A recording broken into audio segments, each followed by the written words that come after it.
Your heart is racing right now. Not because a lion is chasing you, because someone left your text on read for 3 hours.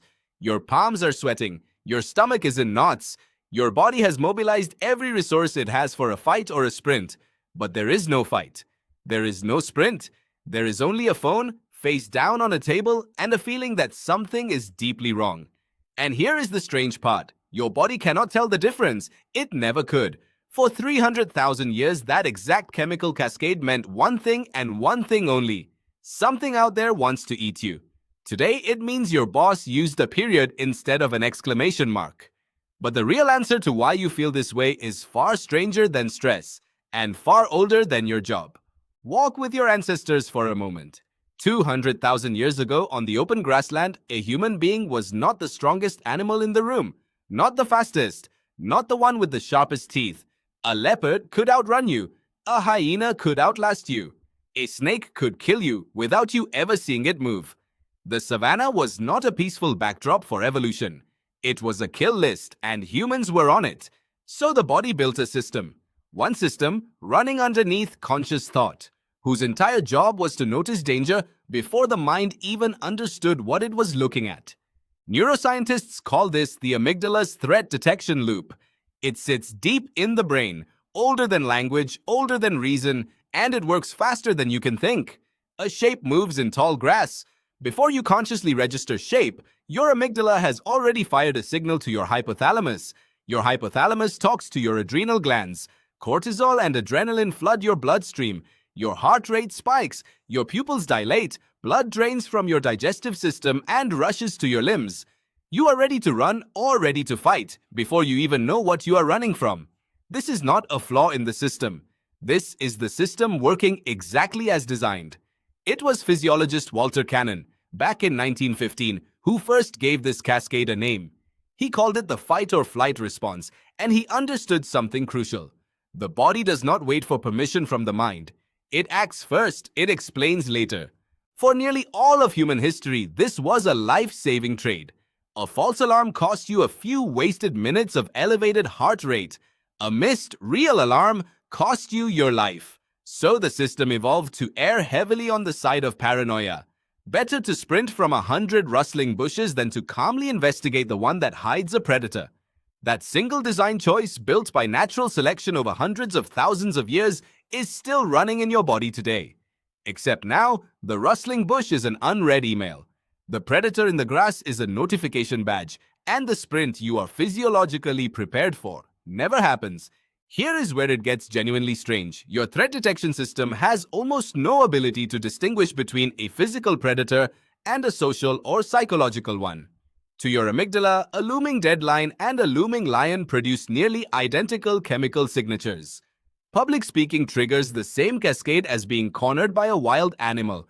This is why your hands shake before a presentation. Your body is not being irrational, it is being extremely literal. It has taken one ancient survival program and applied it without modification to a world that no longer contains the threats it was built for.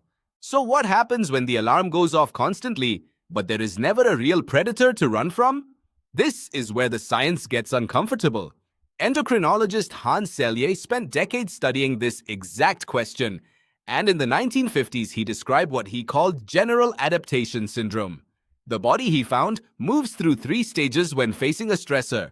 First, alarm. The fight or flight cascade fires. Second, resistance. If the stressor continues, the body tries to adapt, holding elevated cortisol levels to keep coping.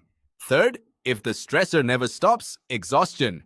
The system that was built to handle short, intense bursts of danger begins to break down under a threat that simply will not end. And that is precisely the mismatch modern humans live inside. Your amygdala was calibrated for a world of brief, physical, resolvable dangers. A predator appears, you run or you fight. The threat ends, your body returns to baseline. But a stressful job does not end after a sprint. A difficult relationship does not resolve after one fight. Financial anxiety does not vanish once you have escaped it.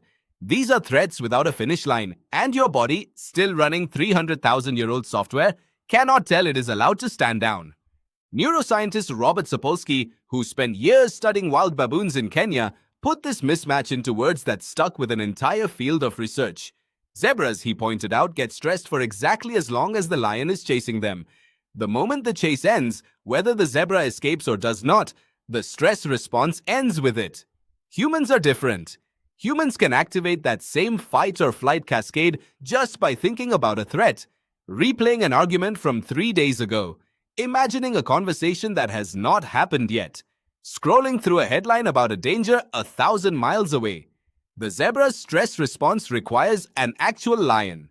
Yours only requires a thought. This is not a design flaw so much as an evolutionary blind spot.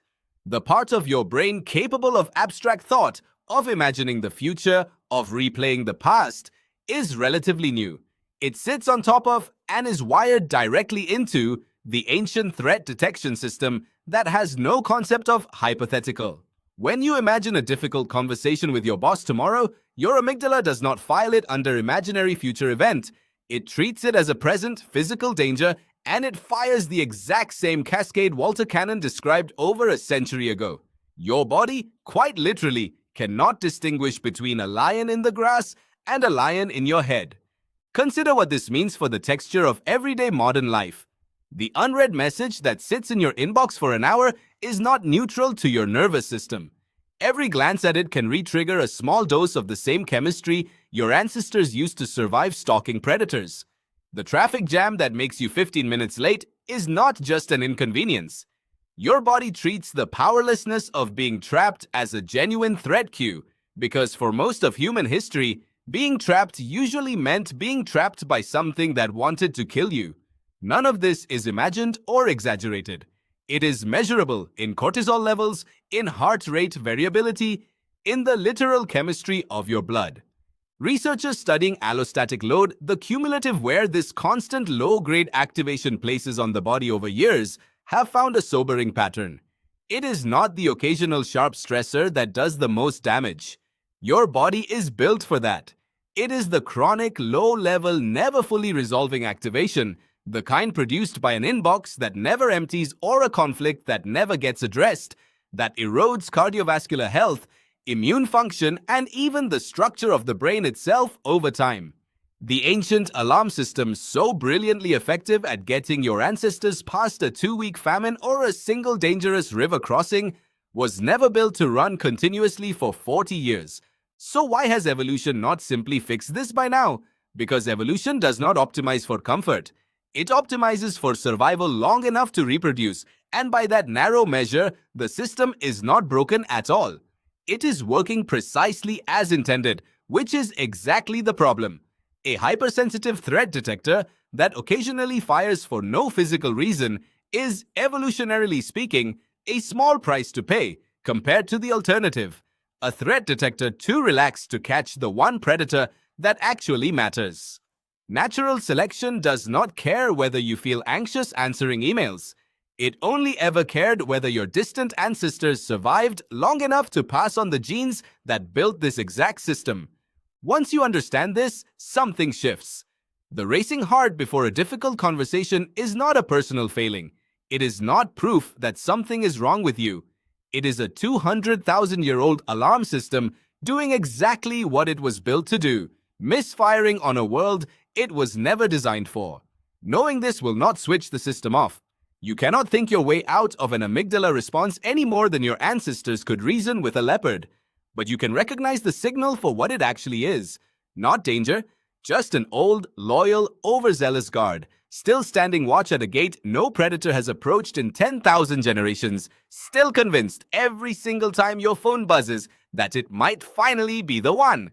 So tonight, when your phone buzzes and your stomach drops before you have even looked at the screen, remember what is actually happening. Your heart is not racing because of a lion. It never really was. It is racing because somewhere inside you, a system built for the savannah is still standing guard, still doing its job, still waiting for a predator that stopped hunting your species a very long time ago.